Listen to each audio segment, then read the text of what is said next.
Hello everyone, welcome to Acad Excel. This is Sumit, your physics faculty. Students, आज हम electromagnetic waves का lecture 2 discuss करने वाले हैं। ऑलराइट, सो यहाँ पे देखिए कोट ऑफ द डे क्या है आज का। Discipline is the key. Alright, अगर आपको सक्सेस पाना है तो आपको अपनी लाइफ में डिसिप्लिन रहना होगा। ठीक है, मतलब discipline is the key.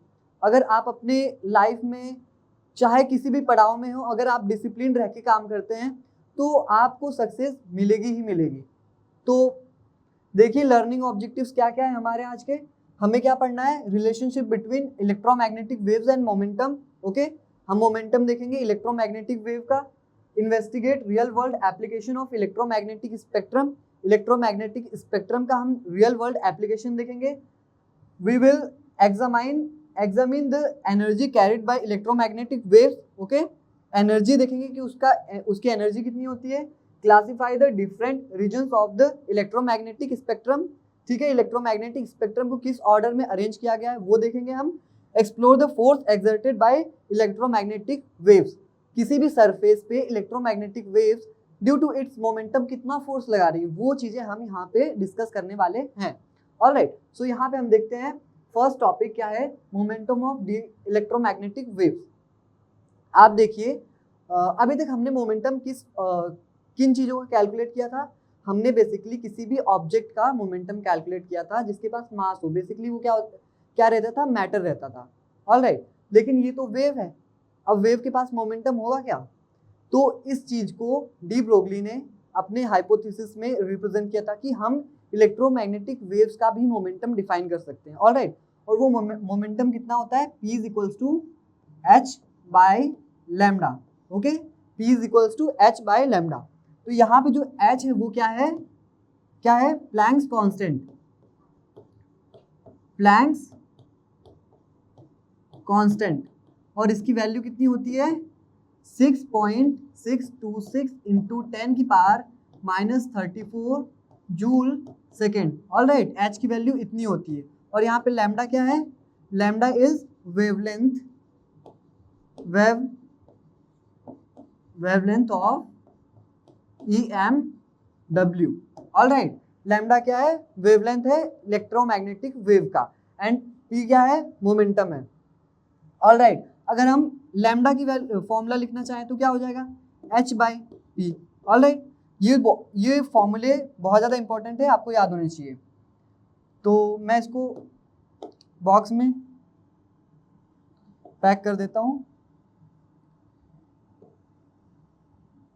These are important formula. All right, तो हम देखते हैं नाउ, हम देखेंगे energy of electromagnetic wave. Electromagnetic wave कितनी एनर्जी कैरी करता है वो हम देखेंगे। ऑल राइट, तो यहाँ पे आप देखिए जो एनर्जी का फॉर्मूला होता है बेसिकली वो क्या होता है, E इज इक्वल्स टू क्या होता है, HF। यहाँ पे आप देखिए E क्या है, एनर्जी है, H क्या है, प्लैंक्स कांस्टेंट है। अभी मैंने आपको प्लैंक्स कांस्टेंट की वैल्यू भी बता दी थी। एंड F क्या है, frequency of electromagnetic wave. Okay, अब यहाँ पे देखिए सी ये क्या हो गया, हमारा एनर्जी का फॉर्मूला हो गया फॉर अ इलेक्ट्रोमैग्नेटिक वेव। हम जानते हैं कि स्पीड ऑफ लाइट को हम कैसे एक्सप्रेस कर सकते हैं, C is equals to lambda F होता है। C is equals to lambda F, मतलब कि speed of light is equal to product of wavelength of electromagnetic wave and frequency of the same. Alright, C is equals to lambda F, जिसकी value क्या होती है, 3 into 10 की power 8 metre पर second. But ये कहाँ पे होती है, इन वैक्यूम। कहाँ पे, इन वैक्यूम। ऑलराइट, तो यहाँ पे अगर हम यहाँ से F की वैल्यू निकालना चाहें तो वो क्या आ जाएगी, C बाय लैम्डा। मतलब कि एनर्जी का एक एक्सप्रेशन और आ सकता है हमारे पास वेवलेंथ की टर्म्स में, वो क्या हो जाएगा, E इज इक्वल्स टू क्या हो जाएगा, HC बाय लैम्डा। ऑलराइट, क्या हो जाएगा, E is equals to HC by lambda. तो यहाँ पे देखिए हमारे पास दो फॉर्मूले आ गए एनर्जी के, एक फ्रीक्वेंसी के टर्म्स में और एक वेवलेंथ के टर्म्स में। फ्रीक्वेंसी के टर्म में EMW का फॉर्मूला क्या होता है, जल्दी जल्दी रिकॉल करो आप लोग, क्या होता है, E is equals to HF। E is equals to HF। और वेवलेंथ के टर्म्स में क्या होता है, E is equals to HC by lambda. Alright, अब देखिए अगर मान लो आपको एग्जाम में वेवलेंथ की वैल्यू दी है तो आप इजीली कैलकुलेट कर सकते हैं ना एनर्जी। ठीक है, आप किसकी वैल्यू पुट करो, एच की वैल्यू पुट करो, सी की वैल्यू पुट करो, लैम्डा की वैल्यू पुट करो, आपके पास एनर्जी की वैल्यू आ जाएगी। बट जो कैलकुलेशन होगा वो थोड़ा टफ हो जाएगा। तो उसके लिए हम क्या करेंगे, एक शॉर्टकट यूज करते हैं।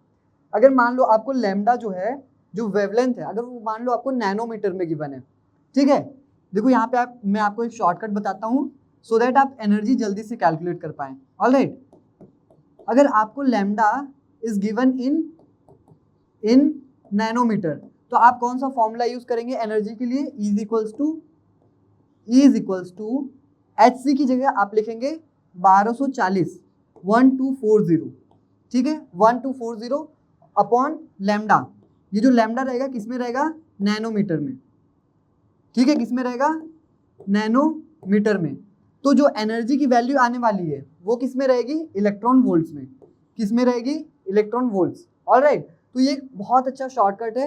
मान लो आपको wavelength of electromagnetic wave given है, तो आप इतना बड़ा कैलकुलेशन ना करके, मतलब एच की वैल्यू रखो भाई, सी की वैल्यू रखो, लैम्डा की वैल्यू रखो, फर्दर उसको कैलकुलेट करो, बहुत ज्यादा लेंदी और टाइम टेकिंग होगा। इसलिए आप ये शॉर्टकट यूज कर सकते हैं, ठीक है, बहुत अच्छा शॉर्टकट है। जल्दी से यहाँ पे आंसर हमारा आ जाएगा इलेक्ट्रोमैग्नेटिक वेव का। तो आगे हम देखते हैं, ठीक है। अच्छा, आप देखिए यहाँ पे हमारे पास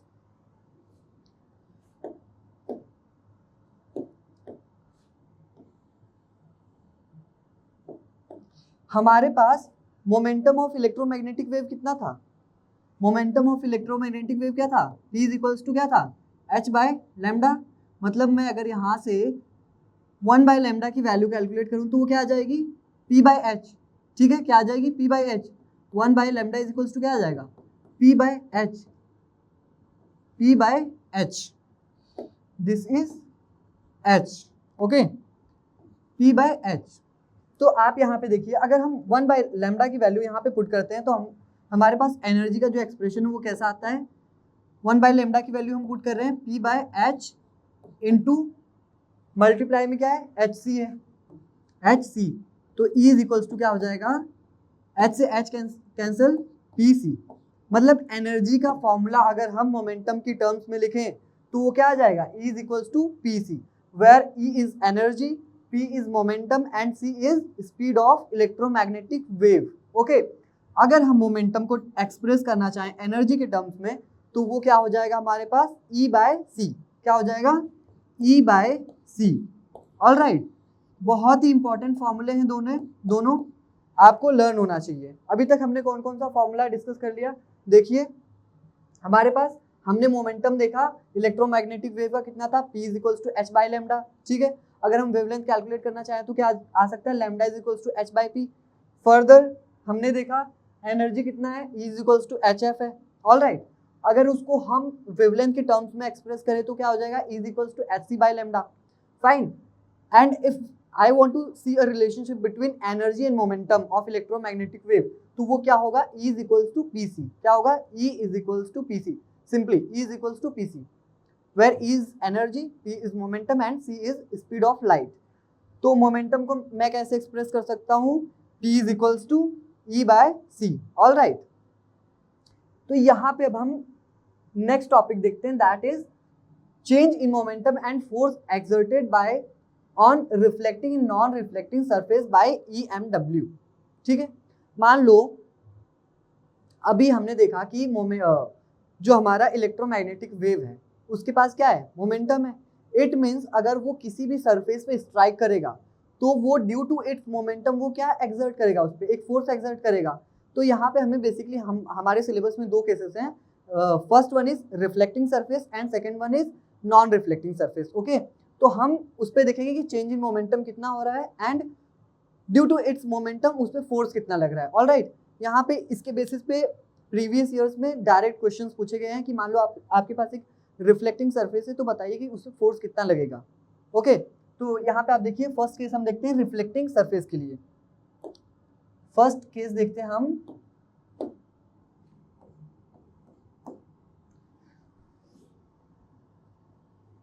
फर्स्ट केस देखिए आप,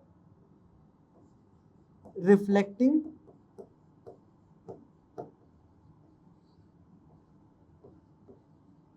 सरफेस। ओके, किसके लिए? हम देखते हैं पहला रिफ्लेक्टिंग सरफेस के लिए। तो यहाँ पे हम एक रिफ्लेक्टिंग सरफेस ड्रॉ करते हैं। हमने see this is completely reflecting surface, मतलब जितनी EMW आएगी उतनी ही रिफ्लेक्ट हो जाएगी। तो कंसीडर एक वेव आई जिसका मोमेंटम p है और वो स्ट्राइक हुई एंड वो कंप्लीटली रिफ्लेक्ट बैक होगी, ठीक है, रिफ्लेक्ट होगी। तो उसका मोमेंटम इनिशियली क्या है? p, फाइनली भी क्या रहेगा? p रहेगा। तो यहाँ से हम देख सकते हैं कि जो चेंज इन मोमेंटम आने वाला है वो क्या आएगा? Final minus initial. देखिए फाइनल किस डायरेक्शन में? पॉजिटिव, तो p माइनस इनिशियल किस डायरेक्शन में है? नेगेटिव, तो p minus minus p, that is हमारा जो चेंज इन मोमेंटम आ गया वो कितना आ गया? 2p। Alright, change in momentum हमारे पास कितना आ गया? 2p। ओके, तो ये बहुत ही ज़्यादा इंपॉर्टेंट चीज़ है, हमें याद होना चाहिए कि जब भी कोई भी इलेक्ट्रोमैग्नेटिक वेव यहाँ पे आप देखिए, जब भी कोई भी इलेक्ट्रोमैग्नेटिक वेव रिफ्लेक्टिंग सरफेस से टकराती है तो चेंज इन मोमेंटम कितना होता है? 2p होता है। ऑलराइट, अब हम यहाँ पे फोर्स एक्सर्टेड कैलकुलेट करते हैं कि मतलब इस EMW की वजह से इस सरफेस पे कितना फोर्स लगा। तो यहाँ पे हमारे पास देखो फॉर्म चेंज इन मोमेंटम पता है, तो हम डायरेक्ट न्यूटन्स लॉ लगा सकते हैं, सेकेंड लॉ ऑब्वियसली लगाएंगे। तो आप यहाँ पे देखो F इज इक्वल्स टू क्या हो जाएगा? F will be equals to delta P by delta T। तो यहाँ पे आप देखिए डेल्टा P हमारे पास कितना है? 2p divided by delta T। Alright, तो मतलब फोर्स एक्सर्टेड कितना हो जाएगा? 2p divided by delta T। Further मैं इसको एनर्जी के टर्म्स में लिखना चाहूँ तो कैसे लिख सकता हूँ? यहाँ पे आप देखिए, अगर मैं इसको एनर्जी के टर्म्स में लिखना चाहता हूँ तो कैसे लिख सकता हूँ? 2, अभी हमने देखा था p की वैल्यू क्या थी? E बाई सी थी, तो p की वैल्यू क्या आ जाएगी? E बाई सी अपॉन में डेल्टा T। ऑलराइट, तो यहाँ से हमने क्या क्या कैलकुलेट किया? चेंज इन मोमेंटम कैलकुलेट किया एंड हमने force exerted on reflecting surface calculate किया। ऑलराइट, तो यहाँ पे मैं इसको बॉक्स में बंद कर देता हूँ बिकॉज ये बहुत ही ज़्यादा इंपॉर्टेंट फॉर्मूले हैं, आपको ये अपने टिप्स पे याद होने चाहिए, क्योंकि यहाँ पे बिल्कुल डायरेक्ट क्वेश्चन बनेगा कि मान लो आपको एक एनर्जी की वैल्यू दे दी EMW की, C आपको पता है और टाइम टेकन दे दिया, तो आपको बोल दिया कि कितना फोर्स एक्सर्ट होगा रिफ्लेक्टिंग सरफेस पे, तो आप डायरेक्ट वैल्यूज पुट कीजिए और आंसर निकालिए। ठीक है, ठीक है। अभी हमने क्या देखा? अभी हमने देखा था रिफ्लेक्टिंग सरफेस पे, अब हम देखेंगे नॉन रिफ्लेक्टिंग सरफेस पे। फाइन, अब हम देखेंगे किस पे? Non reflecting. सेकेंड केस हम देखेंगे नॉन रिफ्लेक्टिंग सरफेस। ओके, यहां पे आप एक नॉन रिफ्लेक्टिंग सरफेस बना लो। नॉन रिफ्लेक्टिंग का मतलब ऐसा है कि सरफेस पे EMW आई तो वो कंप्लीटली रिफ्लेक्ट नहीं होगी, वो क्या हो जाएगी? एब्जॉर्ब हो जाएगी। ऑलराइट, तो यहाँ पे आप देखो, आप एक नॉन रिफ्लेक्टिंग सरफेस बनाओ। See this is non reflecting surface. अब हम यहाँ पे ये वाली साइड को पॉलिश नहीं करेंगे, इस साइड हमने पॉलिश कर दिया था सो दैट EMW आए और रिफ्लेक्ट हो जाए, यहाँ पे हम नहीं करेंगे। तो यहाँ से एक वेव आई जिसका मोमेंटम p है और वो कंप्लीटली एब्जॉर्ब हो गई, मतलब कि जो हम अगर इमेजिन करें कि जो भी रिफ्लेक्टेड वेव है उसका मोमेंटम क्या है? फाइनली 0। ऑलराइट, तो यहाँ पे अगर हम चेंज इन मोमेंटम देखें तो चेंज इन मोमेंटम क्या आने वाला है हमारे पास? Final minus initial. फाइनल क्या है हमारे पास? 0 माइनस इनिशियल क्या है? माइनस p, मतलब चेंज इन मोमेंटम क्या है इस केस में? p। Okay, change in momentum क्या है? p। अगर हम सेम फोर्स एक्सर्टेड देखें, पहले मैं इसको बॉक्स में बंद कर देता हूं बिकॉज ये इंपॉर्टेंट चीज है। डायरेक्ट क्वेश्चन बनेगा इस पे आपको, है ना, मतलब बोल देगा कि नॉन रिफ्लेक्टिंग सरफेस पे चेंज इन मोमेंटम कितना होता है बाय EMW। तो आपको बताना रहेगा कि 2-3 ऑप्शन रहेंगे, P2, P3, P, 4P, तो आपको P पे टिक करना है। देखिए अब फोर्स एक्सर्टेड अगर हम निकालें तो F इज इक्वल्स टू क्या होता है? Delta P by delta T होता है। डेल्टा P हमारे पास क्या है? P है, P बाय डेल्टा T। अगर हम इसको एनर्जी के टर्म्स में लिखें तो ये क्या आ जाएगा? E by C into delta T. All right, तो ये हो गया हमारा फोर्स का फॉर्मूला इन किस केस में, जब EMW नॉन रिफ्लेक्टिंग सरफेस पे इंसिडेंट किया जाए। ऑल राइट, नाउ हम इसके बेसिस पे एक एग्जांपल देखते हैं। देखिए क्या बोला जा रहा है एग्जांपल में, a radiation of energy E falls normally on a perfectly reflecting surface. ठीक है, एक रेडिएशन है जिसकी एनर्जी E है, वो परफेक्टली रिफ्लेक्टिंग सरफेस पे फॉल होता है। The momentum transfer to the surface is, कितना मोमेंटम ट्रांसफर होगा। अभी हमने देखा था ना कि मोमेंटम ट्रांसफर कितना होता है, delta P is equals to क्या होता है, 2P होता है, 2P होता है। अब अगर मैं P को E के टर्म्स में लिखना चाहूँ तो क्या लिख सकता हूँ, 2E/C। मतलब यहाँ पे जो चेंज इन मोमेंटम है वो क्या आ गया, 2E/C, मतलब option B is correct. All right, now I hope आप लोगों को इतना तो क्लियर ही होगा। ठीक है, मैं एक बार वापस से रिकॉल करवा देता हूँ सारी चीजें। देखिए मोमेंटम का formula P is equals to h/λ, वहां से हम कैलकुलेट कर सकते हैं lambda is equals to h/p। Now E is equals to hf, E is equals to hc/λ। If हमें शॉर्टकट यूज करना है तो लैम्डा किस में होना चाहिए, नैनोमीटर में, और हम ये फॉर्मूला यूज करेंगे E is equals to 1240 divided by lambda, तो हमें एनर्जी किस में मिलेगा, नैनोमीटर इलेक्ट्रॉन वोल्ट में मिलेगा। ऑल राइट, नाउ हम देखते हैं relation between energy and momentum, E is equals to PC, E is equals to PC and P is equals to E/C। All right, now हम देखते हैं रिफ्लेक्टिंग सरफेस के case में डेल्टा P क्या होता है, 2P होता है, एंड फोर्स एक्सर्टेड कितना होता है, 2P/ΔT। एंड इस केस में डेल्टा P क्या होता है, P होता है, और फोर्स एक्सर्टेड क्या होता है, P/ΔT। फर्दर उसको हम एनर्जी के टर्म्स में कन्वर्ट कर सकते हैं। अभी हमने एक एग्जाम्पल देखा, अब हम देखते हैं properties of electromagnetic waves. Properties of electromagnetic waves. अभी मतलब कल मैंने आपको फर्स्ट लेक्चर में इलेक्ट्रोमैग्नेटिक वेव पूरा डिटेल में बताया था कि इलेक्ट्रोमैग्नेटिक वेव प्रोड्यूस कैसे होता है, उसकी प्रॉपर्टीज क्या होती हैं। ठीक है, तो उसकी समरी हम यहाँ पे देखने वाले हैं बेसिकली, सो दैट जब भी क्वेश्चन बने एग्जाम में तो आप डायरेक्टली टिक कर पाओ, क्योंकि यहाँ से डायरेक्टली क्वेश्चन बनते हैं। तो यहाँ पे देखिए आप जो फर्स्ट प्रॉपर्टी वो क्या बोली गई, the electromagnetic waves are produced by accelerated charges and do not require any material medium for their propagation. हमने क्या डिस्कस किया था, जब चार्ज पार्टिकल ऑसिलेटिंग होगा तो उसमें से क्या रेडिएट होगा, इलेक्ट्रोमैग्नेटिक वेव होगा, और उस इलेक्ट्रोमैग्नेटिक वेव को किसी भी मीडियम की रिक्वायरमेंट नहीं होती है प्रोपेगेशन करने के लिए। ठीक है, so this was first point. Second point में क्या बोला जा रहा है the direction of oscillation of electric field vector and magnetic field vector are perpendicular to each other। हमने देखा था जब हमने प्रोडक्शन देखा था EMW का, तो क्या देखा था कि जो E वेक्टर और B वेक्टर है वो दोनों एक दूसरे के क्या है, परपेंडिकुलर है।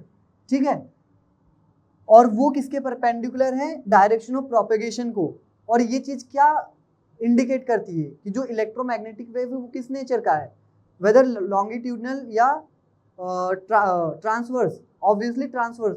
ठीक है, तो यहाँ पे ये किस नेचर का होता है, ट्रांसवर्स नेचर का होता है। The oscillation of electric field and magnetic field are in same phase. जो electric field and magnetic field electromagnetic wave में ऑसिलेट करते हैं, परपेंडिकुलरली ऑसिलेट करते हैं, ये तो हमें पता है, और वो सेम फेज में ऑसिलेट करते हैं। इट मीन्स वो दोनों अपने मैक्सिमा और मिनिमा तक सेम टाइम में पहुंचते हैं। ठीक है, हमने ये फर्स्ट लेक्चर में देखा था through a diagram. Okay, now हम देखते हैं all electromagnetic waves travels in free space with the same speed. और वो स्पीड कितनी होती है, speed of light, that is 3 × 10⁸ metre पर सेकेंड। और हमने C का फॉर्मूला क्या देखा था, म्यू नॉट और एप्सिलॉन नॉट के टर्म्स में, C is equals to 1/√μ0 epsilon nought. All right, important formula है, याद होना चाहिए। In material medium the electromagnetic wave travels with speed. अगर मान लो इलेक्ट्रोमैग्नेटिक वेव को आप किसी मीडियम में लेके जा रहे हो जिसका रिफ्रैक्टिव इंडेक्स n हो, तो उस केस में क्या होगा, जो स्पीड रहेगी वो क्या हो जाएगी, डिक्रीज हो जाएगी। ठीक है, तो वो कितनी होती है, v is equals to 1/√μ epsilon. और म्यू और एप्सिलॉन यहाँ पे क्या है, permittivity and permeability of that medium. All right, इसको हम अगर रिलेटिव टर्म्स में एक्सप्रेस करना चाहें तो कैसे कर सकते हैं, c/√μr एप्सिलॉन r। ऑलराइट, और इसको हम कैसे फर्दर कैसे एक्सप्रेस कर सकते हैं, v इक्वल्स टू c/n। मतलब कि अगर मान लो आपके मीडियम का रिफ्रैक्टिव इंडेक्स n है, तो जो उस मीडियम में जो वेलोसिटी है वो n टाइम्स रिड्यूस हो जाएगी, n टाइम्स डिक्रीज हो जाएगी। यहाँ पे देखिए v इक्वल्स टू क्या हो जाएगा, c/n।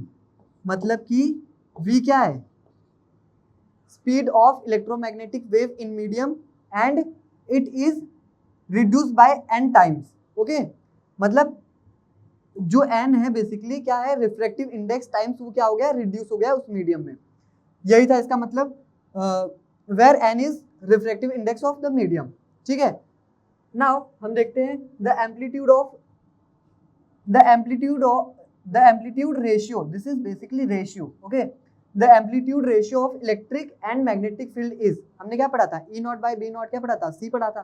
तो E0/B0 is equals to c, और c इज इक्वल्स टू क्या होता है, 1/√μ0 एप्सिलॉन नॉट। ठीक है, ये क्लियर है हमें। The electromagnetic waves carry energy as they travel through space and this energy is shared equally by electric and magnetic field. अब देखो, इलेक्ट्रोमैग्नेटिक वेव मीडियम में प्रोपेगेट कर रही है, इसकी इट मींस उसके पास कुछ एनर्जी होगी। ठीक है, अब एनर्जी जो है वो इक्वली शेयर होती है among electric field and magnetic field. Okay, मतलब कि UE average is equals to, हमने पढ़ा था ना, UB एवरेज। ऑलराइट, ये दोनों क्या होते हैं, इक्वल होते हैं। The average energy density of an EM wave is, average energy density कितनी होती है, अगर हम इलेक्ट्रिक फील्ड के टर्म्स में लिखे तो वो क्या होती है, UT अगर हम लिखें तो वो क्या होता है, half epsilon not E0 square. Alright, ये किसके टर्म्स में हमने लिखा, इलेक्ट्रिक फील्ड के टर्म्स में लिखा। अगर उसको मैं मैग्नेटिक फील्ड के टर्म्स में लिखना चाहूँ तो कैसा हो जाएगा, 1/2 B0 square divided by μ0। Very important formula. Again मैंने आपको ये फर्स्ट लेक्चर में बहुत डिटेल में इसका बताया था कि ये कैसे आया है। ठीक है, और मतलब कैसे ये इक्वली होगा। ठीक है, सारी चीजें हमने डिस्कस करी थी फर्स्ट लेक्चर में। जस्ट यहाँ पे मैं आपको समरी प्रोवाइड कर रहा हूँ ऑल ऑफ इलेक्ट्रोमैग्नेटिक वेव्स का। देखिए नेक्स्ट पॉइंट में क्या बोला जा रहा है, electromagnetic waves transport linear momentum as they travel through space. ठीक है, लीनियर मोमेंटम होता है उनमें, और वो कितना होता है, P is equals to E/c। हमने देखा था अभी यहाँ पे, ठीक, हमने अभी डिराइव किया था ना, P is equals to E/c। तो यहाँ पे बेसिकली जो एनर्जी उसको क्या कंसीडर कर लिया है, U कंसीडर कर लिया है, P is equals to U/c। Okay, electromagnetic waves obey the principle of superposition. ठीक है, they show properties of reflection, refraction, interference, diffraction and polarisation. मतलब कि जो इलेक्ट्रोमैग्नेटिक वेव होती है वो ऑप्टिकल फेनोमेना डेमोन्स्ट्रेट करती हैं, शो करती हैं। ठीक है, तो ये चीज हम आगे पढ़ने वाले हैं आगे वाले लेक्चर्स में, दैट इज वेव ऑप्टिक्स। तो आप वहाँ पे डिटेल में पढ़ेंगे कि इंटरफेरेंस, डिफ्रैक्शन एंड पोलराइजेशन होता क्या है एक्चुअली। ठीक है, यही जो फेनोमेना है वही वेव नेचर को रिप्रेजेंट करती है। ठीक है, तो ये आपको याद होना चाहिए। नाउ आप देखो, the electric field of an electromagnetic waves is responsible for its optical effects. देखो, जो इलेक्ट्रोमैग्नेटिक वेव है वो दो कंपोनेंट से मिलकर बना है, perpendicularly oscillating electric field vector and magnetic field vector. Okay, मतलब उसमें दो चीजें हैं, electric field and magnetic field. तो जो इलेक्ट्रिक फील्ड वाला कंपोनेंट है ना, वो मैग्नेटिक फील्ड के कंपैरिजन में बहुत बहुत ज्यादा है। ठीक है, देखिए आप कैसे, हमने भी पढ़ा था C इज इक्वल्स टू क्या होता है, E0/B0 होता है। अगर मैं यहाँ से इलेक्ट्रिक फील्ड का फॉर्मूला निकालना चाहूँ तो वो क्या आ जाएगा, E0 is equals to B0 times C। मतलब यहाँ पे आप देख सकते हैं कि जो इलेक्ट्रिक फील्ड है वो कितने टाइम्स ज़्यादा है, 3 × 10⁸ टाइम्स ज़्यादा है किससे, मैग्नेटिक फील्ड के कंपोनेंट से। इसीलिए ये रिस्पॉन्सिबल होता है ऑप्टिकल इफेक्ट्स के लिए, like polarisation, diffraction and interference.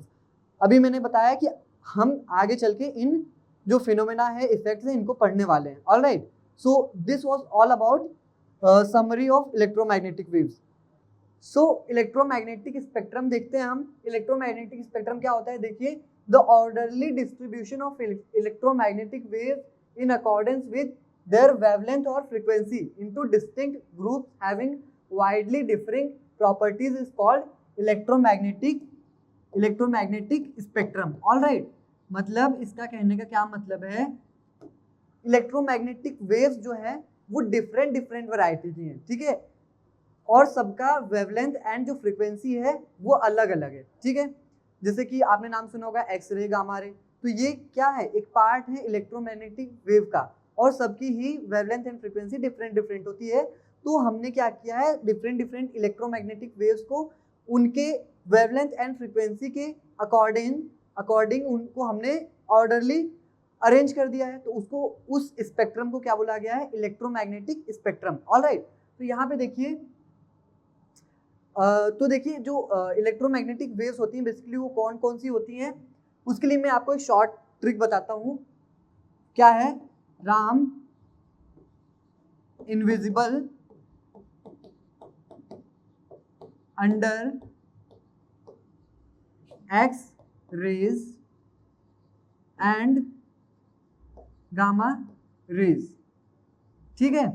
देखिए बहुत ही ज़्यादा मतलब बोल सकते हैं बहुत ही ज़्यादा अच्छा शॉर्टकट है to memorise all the 7 electromagnetic waves, ठीक है। क्योंकि एग्जाम में ऐसा पूछ लिया जाता है कभी कभी कि बताओ कि रेडियो वेव्स एंड माइक्रोवेव्स, मतलब रेडियो वेव्स और मतलब जैसे बोल दो कि आप रेडियो वेव्स और इंफ्रारेड वेव्स के बीच में कौन सा वेव है, ठीक है। तो आपको ऑर्डर में ये जो वेव्स हैं इनका नाम याद होना चाहिए, ठीक है। तो देखते हैं हम कौन कौन सा है। देखो आर ए स्टैंड्स फॉर, यहाँ पे मैं हाईलाइट करता हूँ, R a stands for radio waves, ये फर्स्ट, ठीक है। Second is M for microwaves, ठीक है, इसको हम लिखेंगे आर डब्ल्यू, इसको लिखेंगे हम एम डब्ल्यू, ठीक। फिर अगेन आता है हमारा I N stands for infrared waves, ठीक है, आई आर बोलते हैं हम इसको। Now visible means visible light, ठीक है, ये भी क्या है, एक इलेक्ट्रोमैग्नेटिक वेव है। तो फोर्थ क्या है, विजिबल लाइट, ठीक है। इसके अंडर क्या क्या आता है, विबग्योर, कौन कौन से कलर्स आते हैं हमारे, VIBGYOR, VIBGYOR, alright, violet, indigo, blue, green, yellow, orange and red, okay. Fifth देखते हैं हम क्या है हमारा, फिफ्थ क्या है, under for ultraviolet ray, UV rays, alright, UV rays. Six में देखिए क्या है, एक्स रेज एंड सेवेंथ में क्या है हमारा, गामा रेज, ठीक है। तो इस तरीके से आप सातों इलेक्ट्रोमैग्नेटिक वेव्स को याद कर सकते हैं, ठीक है। तो अब देखिए ये इलेक्ट्रोमैग्नेटिक स्पेक्ट्रम है, इट मीन्स इसको अरेंज किया गया है एक ऑर्डर में, जो ऑर्डर किस चीज का रहेगा, बेसिकली हमारा वेवलेंथ एंड फ्रीक्वेंसी का रहेगा, ऑलराइट। तो यहाँ पे हम देखते हैं, अगर मैं इन सातों वेव्स को मैं अगर एक ऑर्डर में लिखता हूँ तो मैं कैसे लिख सकता हूँ, ठीक है। देखिए एक साइड हमने EMW वेव लिखेंगे हम, और एक साइड वेवलेंथ लिखेंगे। तो हम जो वेवलेंथ का ऑर्डर लेंगे वो कैसा होगा, इंक्रीजिंग ऑर्डर होगा, ऑलराइट। तो देखिए कौन कौन सा वेव होता है हमारे पास, अभी हमने देखा था कौन कौन सा वेव हमारे पास, radio wave, microwave, visible, UV, X rays and gamma rays, okay. तो जो इसमें सबसे ज्यादा वेवलेंथ वाला वेव होता है वो कौन सा होता है, रेडियो वेव, ऑलराइट। और सबसे लीस्ट वेवलेंथ किसका होता है, गामा रेज। मतलब कि यहाँ पे सबसे पहले कौन सा आएगा, यहाँ पे आप देखिए सबसे पहले कौन सा आने वाला है, गामा रे, ओके। तो यहाँ पे क्या आ जाएगा, gamma rays, then X ray, alright. Then यहाँ पे आप देखिए कौन सा आएगा, यूवी रे, कौन सा आएगा, यूवी। देन क्या आएगा हमारे पास, विजिबल आएगा, क्या आएगा, विजिबल। देन क्या आएगा हमारे पास, IR आएगा, देन हमारे पास क्या आएगा, माइक्रोवेव आएगा। देन हमारे पास क्या आएगा, माइक्रोवेव के बाद क्या आएगा, रेडियो वेव आएगा। This is MW actually. And radio wave, आप यहाँ पे देख सकते हैं कि हमारे पास कितने वेव्स हो गए, 1 2 3 4 5 6 7। ऑलराइट, अब हम देखते हैं कि इनका जो वेवलेंथ है, इंक्रीजिंग वेवलेंथ है, वो कैसा है। तो हम देखते हैं जो गामा रे होता है उसका वेवलेंथ लेस देन 10 की पावर -3 नैनोमीटर होता है। मतलब आप सोच लो कि 10 की पावर -3 नैनोमीटर कितना छोटा होता है। 1 नैनोमीटर में कितना मीटर होता है, 10 की पावर -9 मीटर होता है। मतलब कि बहुत ही कम वेवलेंथ है इसका, किसका, गामा रे का। कितना, 10 की power -3 nanometre. Alright, X ray का कितना है, 10 की power -3 nanometre to 1 nanometre. Alright, मतलब कि एक्सरे की बेसिकली जो हम वेवलेंथ कंसीडर करते हैं वो 1 एंगस्ट्रॉम स्टैंडर्ड कंसीडर करते हैं, लेकिन उसका रेंज क्या होता है, 10 की power -3 nanometre to 1 nanometre. Alright, UV का कितना होता है, यूवी का होता है 1 नैनोमीटर टू 400 नैनोमीटर। देखिए हम जैसे ही नीचे आते जा रहे हैं, वेवलेंथ क्या हो रहा है, बढ़ रहा है। ठीक है, वेवलेंथ क्या हो रहा है, बढ़ रहा है। ऑलराइट, और देखिए IR जो इंफ्रारेड वेव्स होते हैं उनका वेवलेंथ का क्या होता है, सॉरी विजिबल का हम देखते हैं, विजिबल का होता है 400 नैनोमीटर टू 700 नैनोमीटर। अभी हमने देखा था ना कि विजिबल में कौन कौन से आते हैं, विबग्योर आते हैं। ठीक है, कौन कौन से आते हैं, VIBGYOR। और यहाँ पे सबसे ज्यादा वेवलेंथ किसका होता है, रेड का, और सबसे लीस्ट किसका होता है, वायलेट का होता है। वायलेट का कितना, 400 नैनोमीटर, एंड रेड का कितना, 700 नैनोमीटर। ऑलराइट, अब देखिए इंफ्रारेड का कितना होता है wavelength, that is 700 nanometre to 1 mm। ठीक है, किस रेंज में होता है, 700 नैनोमीटर से 1 mm। माइक्रोवेव का कितना होता है, माइक्रोवेव का होता है 1 mm टू 0.1 मीटर। कितना होता है, जो माइक्रोवेव्स होती है उनका वेवलेंथ कितना, 1 mm, मतलब 1 मिलीमीटर टू 0.1 मीटर। ओके, और रेडियो का सबसे ज्यादा तो वो क्या कितना होता है, ग्रेटर देन 0.1 मीटर। ऑलराइट, तो अब आप देखिए कि हम जैसे ही ऊपर से नीचे आ रहे हैं तो क्या हो रहा है, वेवलेंथ बढ़ रहा है। तो according to this relation is equals to क्या होता है, HC बाय लेमडा।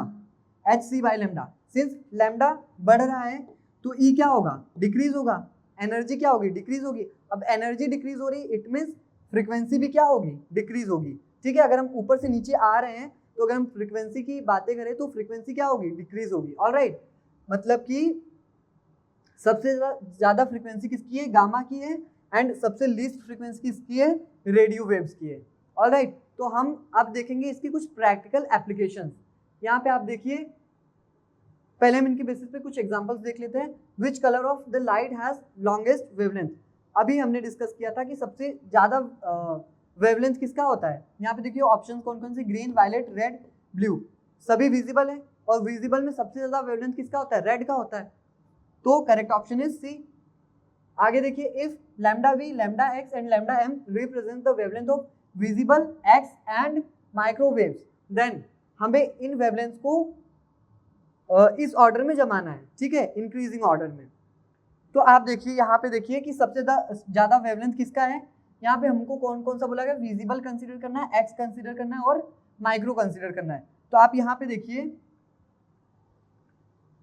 सबसे ज्यादा वेवलेंथ किसका है, माइक्रो का है, देन विजिबल का है, देन एक्स का है। ठीक है, M V and X, M V and X, M V and X, option C is correct. Okay, lambda M greater than lambda V greater than lambda X. Alright, now हम देखते हैं which of the following rays are not electromagnetic waves. देखिए electromagnetic waves कौन कौन सी थी, Ram invisible, under, X rays and gamma rays. ठीक है, इसके बाहर जो भी वेव्स आए वो क्या है, इलेक्ट्रोमैग्नेटिक वेव्स नहीं है। तो देखिए एक्स रेज है, गामा रेज है, बीटा रे नहीं है। ठीक है, और heat rays that is infrared waves हैं। ठीक है, तो यहाँ पे कौन सा ऑप्शन हमारा करेक्ट हो गया, ऑप्शन सी इज करेक्ट कि बीटा रेज जो है वो इलेक्ट्रोमैग्नेटिक वेव नहीं है। ठीक है, नाउ हम यहाँ पे देखते हैं, जैसे हमारे पास 7 वेव्स हैं। अब हम 7 वेव्स के क्या देखेंगे कि उनका वेवलेंथ रेंज क्या है, उसका यूजेस क्या है। एक्चुअली हमें यहाँ पे क्या देखना है, practical applications of electromagnetic waves as we discussed in learning objectives. तो यहाँ पे देखिए वेवलेंथ का रेंज कितना है, लेस देन 10 की पावर -3 नैनोमीटर, मैंने अभी बताया था। प्रोडक्शन मतलब ये जो गामा वेव्स होती हैं इनका प्रोडक्शन का सोर्स क्या है radio active decay of nucleus. जब न्यूक्लियस रेडियो एक्टिव डिके करता है, when nucleus undergoes radio active decay, तो हमें क्या मिलता है, गामा वेव मिलता है। ठीक है, ये हम मॉडर्न फिजिक्स में पढ़ेंगे इसको। देखिए इसका यूज क्या होता है, due to their high energy. अब देखिए गामा एनर्जी है, गामा वेव है, तो इसकी फ्रीक्वेंसी बहुत ही ज़्यादा होती है। फ्रीक्वेंसी ज़्यादा है इट मीन्स एनर्जी ज़्यादा है, तो इसका एनर्जी ज़्यादा होने की वजह से इसको हम किस लिए यूज़ करते हैं, इसकी पेनेट्रेटिंग पावर बहुत ज़्यादा होती है, इसीलिए इसको कैंसरस सेल्स जो होते हैं उनको किल करने के लिए यूज़ किया जाता है। To preserve food stuffs for a long time because soft gamma rays can kill microorganism. इसको एज अ अगर हमें फूड आइटम्स हैं उनको प्रिजर्व करना है तो हम सॉफ्ट गामा रेज को यूज़ करते हैं ताकि जो उसमें माइक्रो ऑर्गेनिज्म प्रोड्यूस हो गए हैं वो मर जाएं। ठीक है, सिमिलरली हम यहाँ पे देख लेते हैं एक्सरे का यूज़। एक्सरे का वेवलेंथ रेंज कितना है, 10 की पावर -3 to 1 नैनोमीटर। ऑलराइट, हमने बता दिया था ये अभी बात।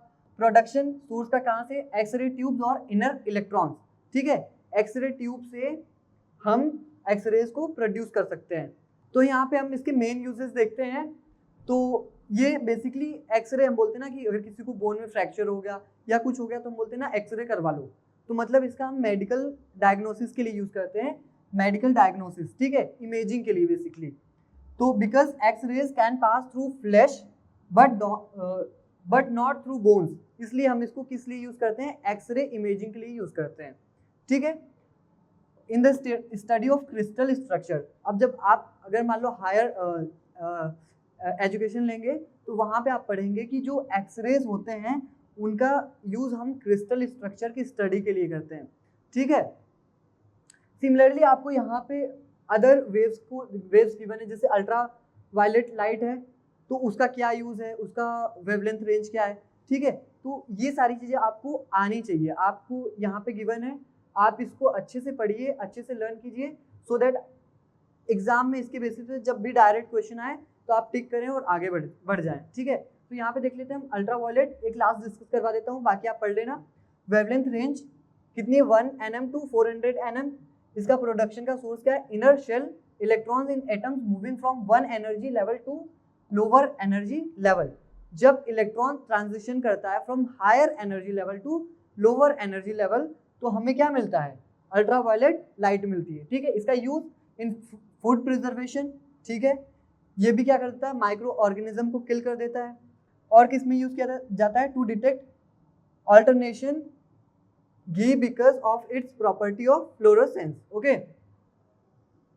तो ऐसे ही आपको बहुत सारे यूजेस दिए हैं, इनकी कैरेक्टरिस्टिक गिवन है, आप इनको रीड करें और लर्न करें बेसिकली।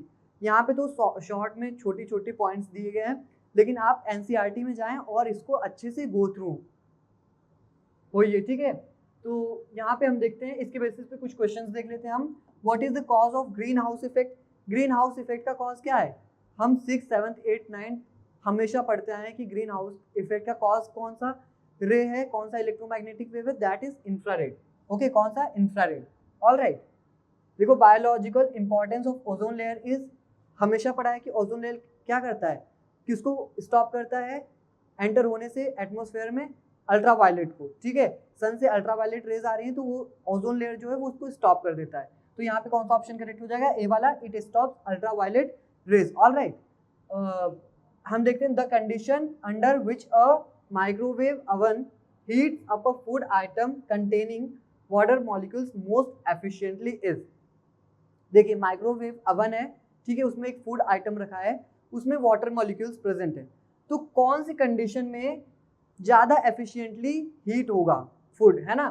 तो देखो इसका जो बेसिकली जो कंडीशन बनती है ना वो क्या होती है कि जो ये कंडीशन बनती है, the frequency of the microwaves must match the resonant frequency of the water molecules. ठीक है, जो वाटर मॉलिक्यूल्स की फ्रीक्वेंसी है उसको मैच करना चाहिए किसकी फ्रीक्वेंसी, जो फ्रीक्वेंसी ऑफ माइक्रोवेव है। ठीक है, तो जब ये मैच करेगा तो वहाँ पे जो हीटिंग होगी बहुत ही ज़्यादा एफिशिएंटली होने वाली है। ठीक है, देखिए जो हम कोर्सेज ऑफर कर रहे हैं उसके स्पेशलिटी क्या है, उसकी एनोटेटेड PDF आपको मिल रहे हैं, माइनर टेस्ट मिल रहे हैं, CRE मिल रहा है आपको, ठीक है, चैप्टर रिव्यू एक्सरसाइज मिल रहा है आपको, ऑल्सो आपको मेजर टेस्ट मिल रहे हैं, लेक्चर वाइज असाइनमेंट आपको मिल रहे हैं, PYQ वीडियो सोल्यूशन मिल रहे हैं। तो आप एनरोल करें कोर्सेज में एंड पूरे अच्छी तरीके से नीट की प्रिपरेशन में जुट जाएं। Okay, so thank you, this was all about this lecture, thank you for attending this session.